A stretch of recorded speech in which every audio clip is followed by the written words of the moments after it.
Dari jumlah bulan yang 12 itu Allah jelaskan minha arba'atun hurum. Ada 4 bulan yang disebut bulan yang dihormati, bulan yang disucikan, bulan yang diharamkan. 4, 3 bergandengan, 1 agak terpisah. Yang bergandengan itu Rajab, Sya'ban, Ramadan. Yang agak terpisah itu Muharram. Ini 4 bulan yang dihormati disebut Ashhurul Hurum. Saudara-saudara, Muharram ini salah satu dari 4 bulan yang istimewa. Kenapa? Banyak peristiwa besar yang terjadi di bulan Muharram. Hampir semua nabi dan rasul berkaitan dengan Muharram ini. Hampir semua nabi dan rasul. Kita akan kutip beberapa saja dalam konteks kekinian. Pertama, Allah menerima taubatnya Nabi Adam pada hari ke-10 bulan Muharram. Adam itu bapak moyang kita. Dosanya 1, makan buah khuldi, dikeluarkan dari surga. Kita dosanya banyak, kepengen masuk, nggak nyambung. Hai Adam, dari tidak ada kamu saya adakan. Saya perintahkan tinggal di surga. Merasa sepi sendirian, saya ciptakan Siti Hawa supaya kamu tenang. Kamu boleh nikmati semuanya. Ini boleh, itu boleh, ini boleh, itu boleh. Makan, makanlah yang kau mau. Minum, minumlah yang kau suka. Pakai, pakailah yang kau senang. Satu yang saya minta, jangan dekati pohon khuldi. Itu kau tidak sanggup, keluar. Diusir dari surga. Sujud Nabi Adam, kata riwayat 40 tahun sujud, membaca Rabbana zalamna anfusana wa illam taghfir lana wa tarhamna lanakunanna minal. Itu namanya istighfarnya Nabi Adam. Istighfar itu kan mengucapkan astagfirullah, basmalah, membaca bismillah. Jangan kayak teman saya disuruh banyak-banyak baca istighfar, benar-benar dia baca istighfar, istighfar, istighfar. Bukan itu maksudnya. Nah, maka salah satu amalan yang sangat dianjurkan di bulan Muharram ini memperbanyak istighfar. Tidak ada orangnya yang tidak. Ayo jujur, ini yang kumpul di sini semua, ada nggak yang nggak punya dosa? Yang merasa nggak punya dosa, ayo ke depan. Ada? Tidak ada. Setiap kita, entah kecil entah besar, sengaja terlupa, pasti mempunyai yang namanya khilaf dan salah. Dan Allah Tuhan kita bukan Tuhan pendendam. Allah Tuhan kita Tuhan yang ramah dan rahmah. Manusia, dosamu banyak, tapi ampunanku lebih banyak. Salahmu besar, rahmatku jauh lebih besar. Kau sujud di hadapanku, aku bangga melihatnya. Kau menangis di hadapanku, aku senyum melihatmu. Kau berjalan menujuku, aku berlari menyambutmu. Karena itu amalan yang sangat dianjurkan di bulan Muharram ini memperbanyak istighfar. Itu kalau istighfarnya Nabi Adam. Ada istighfarnya Nabi Yunus. Ibu kenal Nabi Yunus? Di mana kenalannya? So tahu. Nabi Yunus itu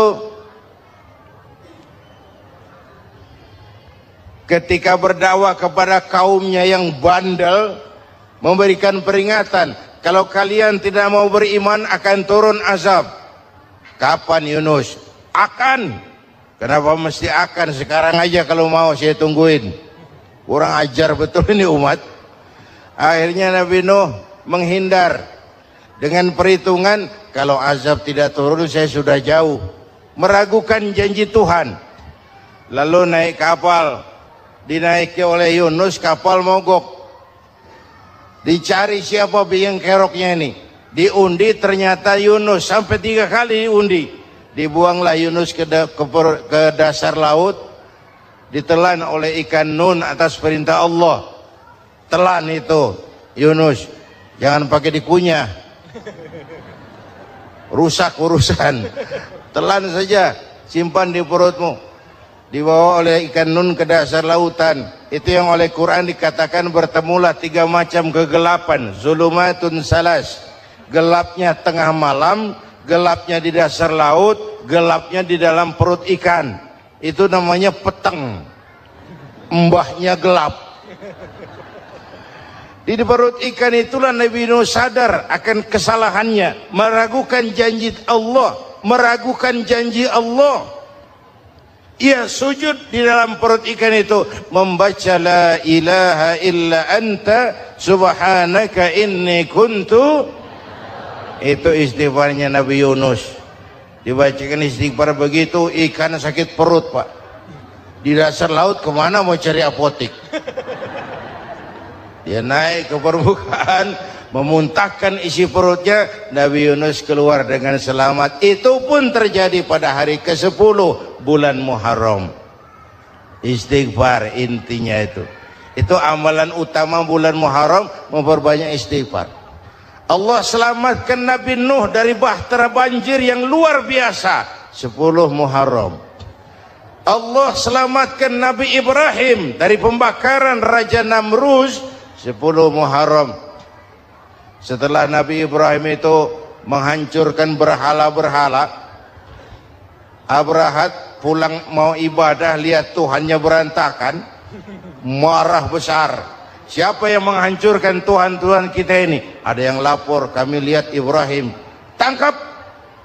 Belum ada bukti, tangkap dulu yang penting, bukti belakangan. Tangkap. Wah, dikerahkanlah aparat, tangkap Nabi Ibrahim. Disidang langsung oleh Abrahat, oleh Namruz maksud saya. Ibrahim, kau yang menghancurkan berhala-berhala kami ini, Tuhan-Tuhan kami. Siapa bilang? Ada yang lapor. Saya dengar enggak semua berhala itu hancur. Ada yang paling besar, angkat tangan, saya lihat ada kampak di tangannya. Barangkali yang besar itu iseng tuh, yang kecil-kecil dikampakin. Tanya aja sama dia, kamu gila? Kenapa? Masa kami disuruh nanya berhala? Nggak bisa jawab. Nggak bisa jawab. Lah kenapa disembah? Lebih gila mana sih? Tahu nggak bisa jawab kenapa disembah? Kurang ajar kamu Ibrahim. Bakar, dibakar. Ketika Ibrahim dilempar ke kobaran api yang menggunung, Allah perintah api, ya naru kuni bardan wa salaman ala Ibrahim. Hai api, dinginlah sampean. Api Madura waktu itu Pak. Hai api, dinginlah sampean, selamatkan Ibrahim. Api tunduk kepada perintah Allah. Ibrahim masuk ke kobaran api, selembar rambut pun tidak terbakar. Kenapa? Apinya tunduk kepada perintah Allah. Kenapa? Karena Ibrahim orang yang takut kepada Allah. Api tunduk kepada perintah Allah. Kalau kita baca ayat itu, masuk ke api, mateng. Sudah hadirin yang saya muliakan, oleh karena itu selamatnya Ibrahim dari pembakaran Raja Namruz itu pun pada 10 Muharram, Yaumul Asyura, hari ke-10 dari bulan Muharram. Baik. Itu Ibrahim. Hadirin hadirat yang saya cintai, sebagian kecil tentang Nabi Adam, Nabi Ibrahim dan Nabi Yunus, tapi saya belum menceritakan tentang Nabi Nuh tadi. Mengulang kaji. Nabi Nuh salah seorang rasul yang masuk ulul azmi, 5 besar. karena memang perjuangannya menggambarkan satu usaha yang ulet dan luar biasa. Beliau diberi umur 950 tahun, lalu berdakwah selama 900 tahun, sore, pagi, siang, malam, dapat pengikut tidak lebih 80 orang, rata-rata 10 tahun satu. Kalau saya minta berhenti aja jadi nabi, Pak. Ustadz mana masih mau buka pesantren 10 tahun buka pesantren, yang nyantri cuma satu. Pedagang mana yang masih mau dagang 10 tahun dagang yang beli satu. Pimpinan partai mana yang masih mau kampanye 10 tahun buka partai yang nyoblos satu. Bangkrut. Umatnya bandel, kurang ajar, durjana, bajingan, tengik. Umatnya Nabi Nuh ini kalau diceramahi telinganya ditutup dengan tangannya. Nabi Nuh akhirnya rekes, Tuhan, siang malam saya berdakwah kepada umat ini. Tiap kali saya sampaikan dakwahmu, mereka tutup telinganya dengan tangannya. Alergi dengar ceramah. Apa itu ceramah? Non profit. Saudara-saudara, jadi mau kamu gimana, Nuh? Sudah Tuhan, habiskan saja orang kafir. Nanti kalau punya anak, anaknya pun kafir lagi. Lebih baik bapak moyangnya sikat habis. Biasanya kalau bapak kalong anak kampret, bapak nyolong anak nyopet. Fotokopi gimana aslinya, hampir habiskan saja. Itu mau kamu, Nuh? Iya. Oke. Nanti aku turunkan banjir, Nuh, buat kapal. Dengan apa saya harus buat kapal, Nuh? Ya dengan kayu, kata Tuhan. Kayunya dari mana, Tuhan? Ya dari pohon, Nuh. Pohonnya belum ada, Tuhan. Ya tanam dulu, Nuh. Bikin kapal kayunya nanam pohon. Apa artinya? Perjuangan perlu kesabaran. Sukses itu ada prosesnya. Nggak bisa simsalabim abracadabra lalu kita mau sukses. Semua ada prosesnya, walaupun kenyataannya begitu. Sukses banyak bapaknya, gagal itu yatim. Kalau kita sukses banyak yang ngakuin, yang baru ketemu pakai manggil encing. Ketemu baru, tapi sukses banyak bapaknya. Gagal yatim, gak ada yang mau ngakuin kalau kita gagal itu. Udah bikin kapal dengan kayu di tengah kampung, bikin kapal ini. Bayangkan di tengah kampung bikin kapal, orang kafir makin menjadi-jadi. Lihat Nuh, kenapa? Makin sarap. Bikin kapal di tengah kampung, mau belayar kemana? Tuh lihat, kalau orang nggak tahu tujuan, mountain setengah jalan. Proses yang dinilai bukan finalnya. Ya kayak gitu kesimpulannya. Saya enaknya sendiri. Bikin kapal, kapal mendekati selesai. Ini orang kafir rame-rame datang ke kapal Nuh. Mau apa? Buang najis. Sakit perut, berangkat ke kapal Nabi Nuh. Nongkrong, dapat 2-3 tumpuk, pulang. Penuh lantai kapal dengan najis manusia. Inilah perjuangan. Bukan jalan raya lurus bertabur bunga di kanan kirinya. Banyak ondak dan duri, fitnah, caci maki, antipat, segala macam. Nuh. Ada orang tua dasar kafir, kurang ajar, sudah stroke berangkat juga ke kapal Nuh. Mau buang najis, pincang-pincang digotong orang. Selesai buang najis dia bangun, mau pulang, pegangan tiang kapal terpeleset jatuh di atas tumpukan najis. Terjadi keajaiban, yang struknya sembuh, lumpuhnya hilang, berangkat digotong-gotong pulang, jalan gagah sekali. Tapi orang kampungnya heran, ente sudah sembuh? Sudah. Berobat di mana? Kok begitu paten? Di kapal Nuh. Masih banyak.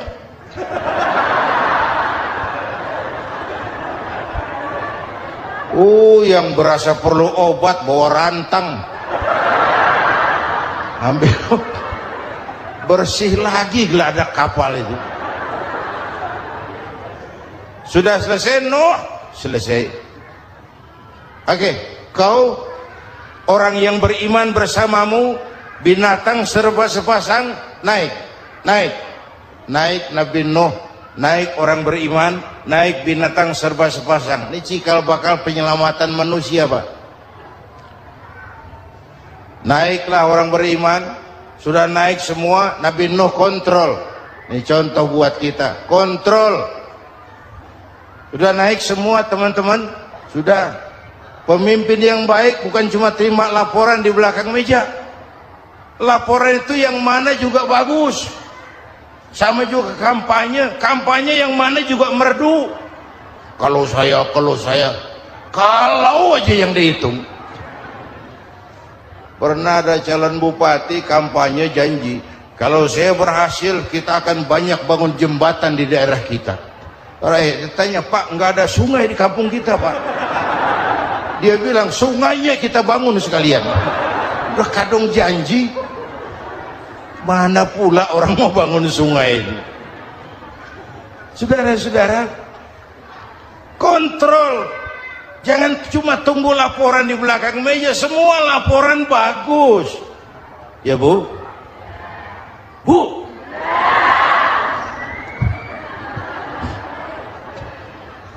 Nabi Nuh kontrol. Sudah naik semua? Sudah Nuh. Pulan bin Pulan naik Nuh. Paimin bin Tukijo naik. Kami lihat naik. Ada orang Jawa juga kayaknya. Ada. Sudah kontrol. Kanan anak saya ikut nggak naik kapal? Kami tidak lihat itu Nuh. Kanan. Ini potret. Bapaknya aktif ke masjid, ibunya rajin ke majelis taklim, anaknya keleleran kemana-mana. Bukan di sini, di Prancis. Udah di sini insya Allah sama.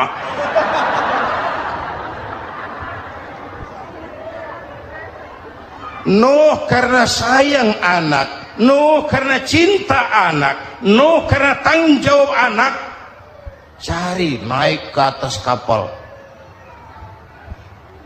Lihat Kan'an, anak saya, nggak lihat Nuh. Turun ke ruang bawah, periksa lagi. Mang, ayah Kan'an di dia. Jamaah Tasik ini rupanya di dalam. Tuh ayah Mang. Ayah kemana ya budak ini? Turun ke bawah, tanya lagi, ono Kan'an to? Ora nano raketo. Rombongan Jawa Tengah naik ke atas buritan. Dari buritan kelihatan ternyata Kan'an tidak ikut naik kapal, kumpul di darat bersama orang kafir. Ini potret kita sekarang. Kumpul sama orang kafir, hanyut anak-anak kita, ditelan budayanya orang kafir, ditelan tradisinya orang kafir, ditelan pergaulannya orang kafir. Nuh karena sayang anak dari atas manggil. Dalam Quran dijelaskan itu. Karena Nabi Nuh di atas, Kan'an di bawah, teriak, ya bunayyar kam ma'ana. Begitu dalam Quran ayatnya. Cuma ini pakai gaya memanggil supaya kelihatan ke gambar, kira-kira Nuh manggilnya begitu. Ini namanya gaya dakwah, Pak. Kalau ceritanya datar nggak menarik. maka Nuh memanggil Kan'an, ya bunayya arkam ma'ana. Kata yang dengar, ini gaya orang manggil, ya bunayya arkam ma'ana. Kan'an, kesini nak, naik kapal sama papi. Kata Kan'an di bawah itu, enggak mau papi, John di sini saja. Kata Nuh, jangan nak, Allah sedang murka, akan turun banjir. Kalau datang banjir papi, sa'awi ila jabalin ya'simuni minal ma', saya akan naik ke gunung tinggi yang bisa menyelamatkan saya dari banjir. Kan'an naik ke gunung, gunung dihantam banjir, Kan'an mati sampai sekarang.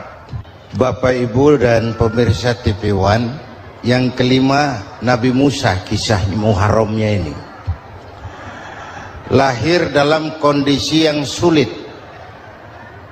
karena Fir'aun mimpi akan lahir seorang anak dari keturunan Bani Israel yang akan menghancurkan kerajaannya. Kata Fir'aun, sudah lahir belum anaknya? Belum. Kalau gitu mulai malam ini laki-laki dilarang bergaul sama istrinya. Semua perempuan hamil di bawah pengawasan negara.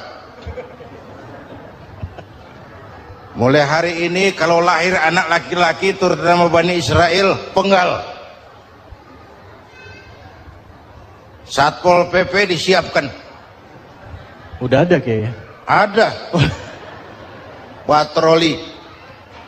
Bayangkan, nah Fir'aun itu bikin undang-undang seenaknya sendiri. Apalagi merasa kekuasaannya dalam ancaman. Penguasa manapun kalau merasa dalam ancaman, panik. Padahal kekuasaan itu kayak harimau, makin lama ditaiki makin sulit turun. Kenapa? Karena macannya makin lapar. Naik terus capek, turun dimakan harimau, serba sulit. Saudara-saudara, kalau kita mau belajar dari Pak Harto, saya melihat kekurangan Pak Harto cuma satu, terlambat berhenti.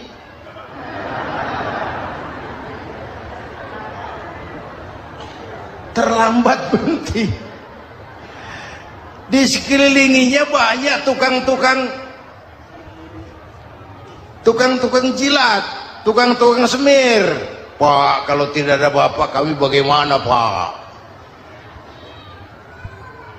Saudara hadirin yang saya hormati, maka sering saya ingatkan, temanmu yang sejati adalah teman yang membuat kamu jadi benar, bukan teman yang selalu membenarkan kamu. Berapa banyak pejabat-pejabat hancur karena selalu dibenarkan oleh lingkungannya. Bapak benar, Pak. Bapak bijaksana, Pak. Itu tepat, Pak. Benar. Buang angin pun, kata kelilingnya, oh Bapak sehat.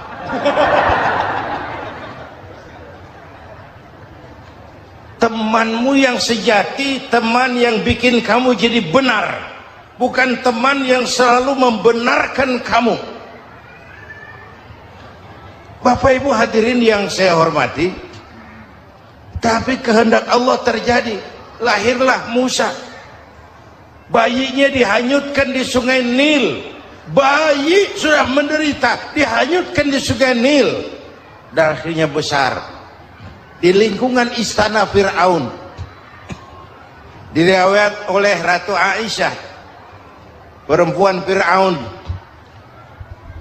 setelah mulai berjuang, terjadilah itu.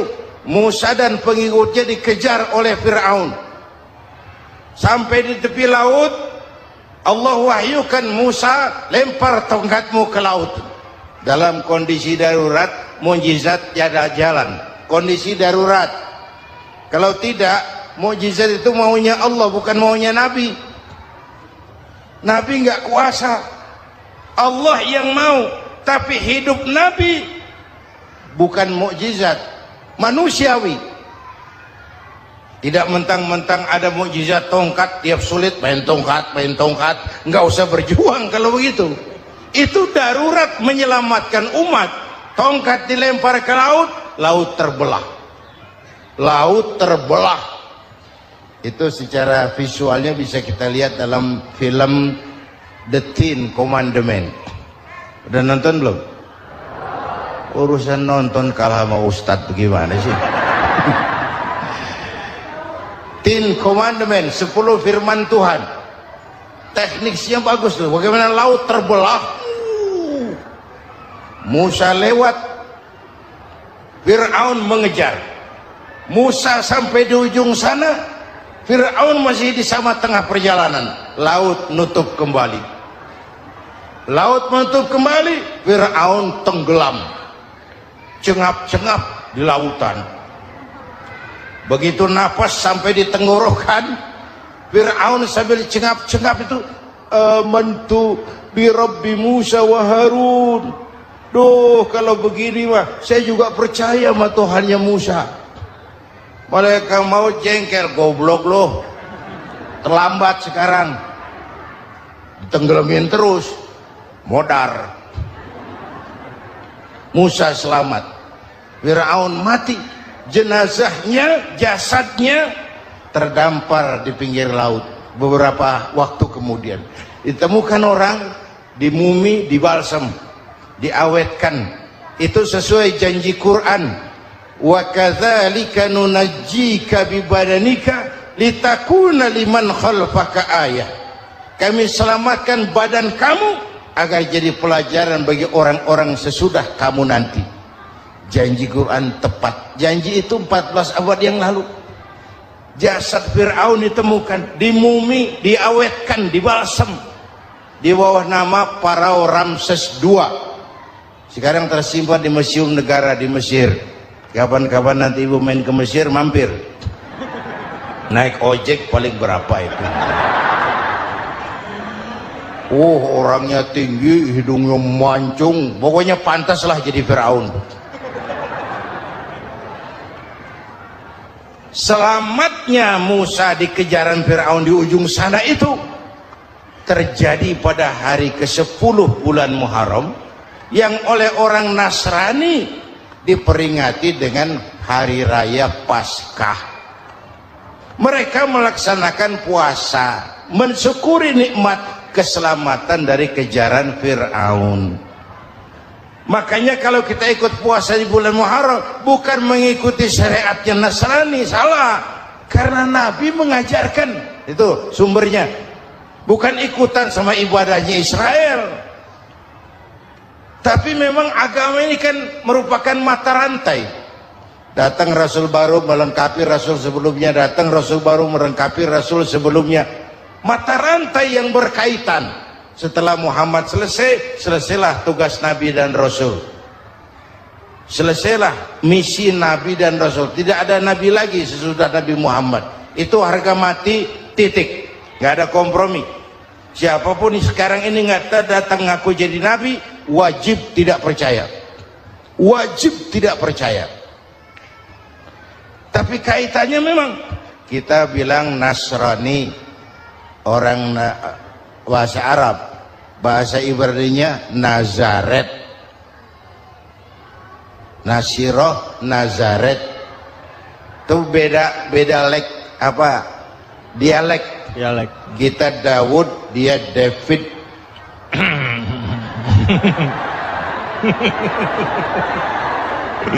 Ibrani.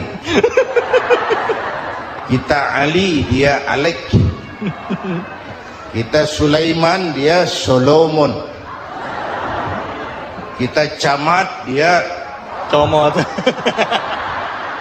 ini yang ngomong ini comot sembarangan.